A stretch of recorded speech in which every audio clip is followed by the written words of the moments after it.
সফলতাৰ বাবে দিনে নিশাই কাম কৰক। এইটো কেৱল বাক্য নহয় বন্ধুসকল, ই এটা প্ৰতিশ্ৰুতি। যেতিয়া আপুনি নিজৰ সপোনৰ বাবে টোপনি আৰু বিশ্ৰাম ত্যাগ কৰে, তেতিয়া ভাগ্যই আপোনাক প্ৰণাম কৰে।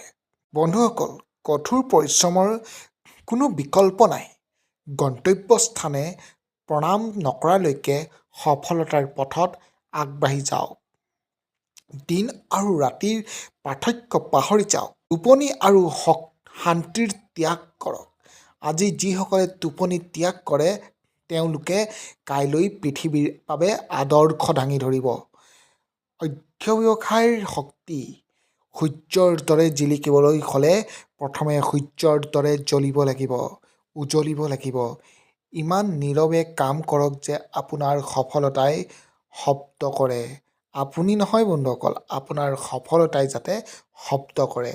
নিজকে প্ৰতিশ্ৰুতি দিয়ক, নিজকে এইটো প্ৰতিশ্ৰুতি দিয়ক, মই যিমানেই অসুবিধাৰ সন্মুখীন নহওঁ কিয়, মই জয়ী নোহোৱালৈকে ৰৈ নাথাকোঁ।